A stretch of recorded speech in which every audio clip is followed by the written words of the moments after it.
अस्सलाम वालेकुम, कैसे हैं आप लोग। आज मैं आपके साथ शेयर करूंगी बनाना मिल्क शेक बनाने की रेसिपी। ये बनाना मिल्क शेक बनाने की बहुत ही ज़बरदस्त रेसिपी है जिसको देखने के बाद आप सोचेंगे कि ये रेसिपी आपको पहले क्यों नहीं मिली थी।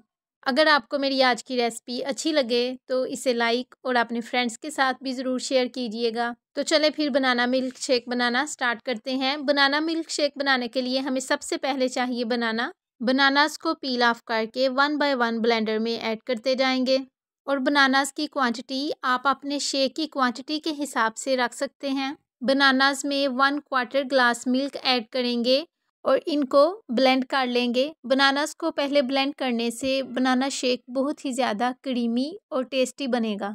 बनानास ब्लेंड करने के बाद इसमें 1 ग्लास मिल्क का ऐड करेंगे और उनको भी ब्लेंड कर लेंगे। बनाना मिल्क शेक बनाने के लिए हमने शुगर का यूज़ नहीं किया क्योंकि बनानास ऑलरेडी बहुत ज़्यादा मीठे होते हैं और शुगर ऐड करने से इनका जो रियल टेस्ट है वो ख़त्म हो जाता है। अगर आप मेरे चैनल पर नए हैं तो सब्सक्राइब ज़रूर कर दीजिए। ये आपकी तरफ से एक इनाम होता है हमारी उस मेहनत के लिए जो रेसिपी को बनाने के लिए हमने की होती है। बहुत ही कम वक्त में और बहुत ही आसानी से बनाना मिल्क शेक रेडी हो गया है। कोई भी रेसिपी हो उसको बनाने के लिए कुछ छोटे छोटे स्टेप्स होते हैं, बस उनको ही फॉलो करना होता है। तो अगर उनको फॉलो कर लिया जाए तो कोई भी रेसिपी बनाना मुश्किल काम नहीं होता।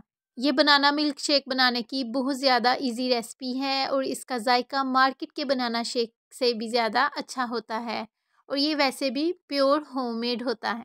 तो आप भी ज़रूर ट्राई कीजिएगा और मुझे कमेंट बॉक्स में ज़रूर बताइएगा आपको आज की मेरी रेसिपी कैसी लगी, या जब आपने बनाना मिल्क शेक बनाया तो आपका कैसा बना और आपको कैसा फीडबैक मिला।